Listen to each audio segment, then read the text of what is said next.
ದಳ್ಳಿ ಕೂತಾಗ ವಿರೋಧ ಪಕ್ಷದ ನಾವೇನಿದ್ದೀವಿ ಅದ್ರಾಗ ರಾಜ್ಯಾಧ್ಯಕ್ಷ ಪ್ರತಿಪಕ್ಷದ ನಾಯಕ ಎಂದೂ ಆಡಳಿತ ಇದ್ರ ಕಡೆ ಹೋಗಬಾರ್ದು.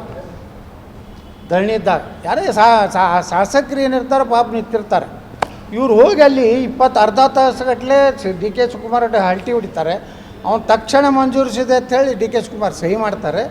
ನಿನ್ನೆ ಎದುರು ಡಿ ಕೆ ಶಿವಕುಮಾರ್ ಹೇಳ್ತಾರೆ ಇವರಪ್ಪನ ಇದು ಐತಿ, ಇವ್ರು ಅದನ್ನು ತೆಗಿದ್ದೆ ನಿಂದು ಏನೈತಿ ಅವ್ರದ್ದು ಏನೈತಿ ಎಲ್ಲನೂ ತೆಗೀರಿ. ರಾಜ್ಯದ ಜನರು ಗುರ್ತಾಯಿಲ್ಲ, ನೀವಿಬ್ಬರು ಭ್ರಷ್ಟರಿದ್ದೀರಿ.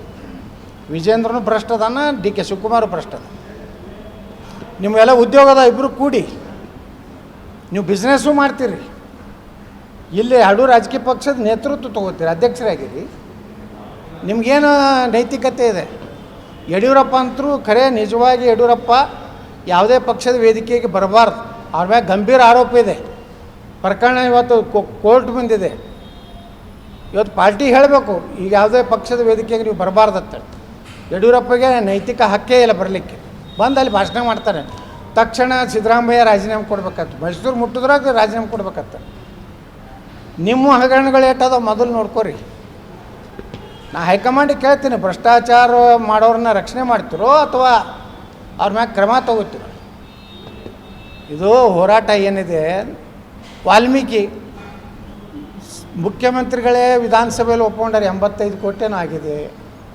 187 ಕೋಟಿ ಒಳಗೆ 85 ಕೋಟಿ ಆಗಿದೆ. ಒಪ್ಕೊಂಡ ಮ್ಯಾಗ ಬಿ ಜೆ ಪಿಯವರು ವಾಲ್ಮೀಕಿ ಬಗ್ಗೆ ಯಾಕೆ ಮೌನದಾರೆ?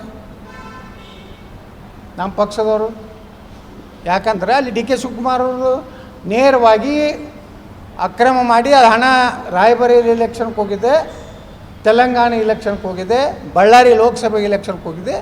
ಪ್ರದೇಶ KPCC ಅಧ್ಯಕ್ಷನ ಮಾತು ಕೇಳಿ ಅದರ ಮಂತ್ರಿ ನಾಗೇಂದ್ರ ಮತ್ತು ಅದರದ ನಿಗಮದ ಅಧ್ಯಕ್ಷ ಇಬ್ಬರು ಕೂಡಿ ಭ್ರಷ್ಟಾಚಾರ ಮಾಡ್ಯಾರ. ಕೇವಲ ನಾಗೇಂದ್ರ ಒಬ್ಬರೇ ಮಾಡಿಲ್ಲ, ನಿಗಮದ ಅಧ್ಯಕ್ಷ ಮಾಡಿಲ್ಲ, MD ಮಾಡ್ಯಾರ. ಎಲ್ಲಾದ್ರ ಹಿಂದೆ KPCC ಅಧ್ಯಕ್ಷ ಇದ್ದಾರೆ.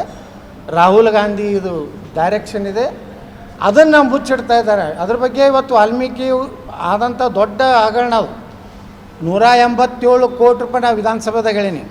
ಒಂದು ಕುಟುಂಬಕ್ಕೆ 1 ಲಕ್ಷ ರೂಪಾಯಿ ಕೊಟ್ಟಿದ್ರೆ ಆ ಕುಟುಂಬ ಒಂದು ಉದ್ಯೋಗ ಮಾಡ್ಕೊಂಡು ಜೀವನ ಮಾಡ್ತಿತ್ತು.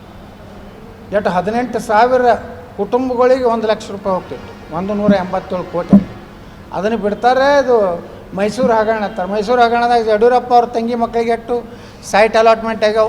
ಇವರು ಒಬ್ಬ ಶಿಷ್ಯ ಇದ್ದ ರಾಜೀವ್ ಅಂತೇಳಿ, ಅವ ಯಾಕೆ ಕಾಂಗ್ರೆಸ್ಸಿಗೆ ಹೋದ ಲೋಕಸಭೆ ಎಲೆಕ್ಷನ್ದಲ್ಲಿ. ಇವಕ್ಕೆಲ್ಲ ಉತ್ತರ ಹೇಳಿ ಇವರು ಪಾದಯಾತ್ರೆ ನೇತೃತ್ವ ತಗೊಳ್ಳಿ.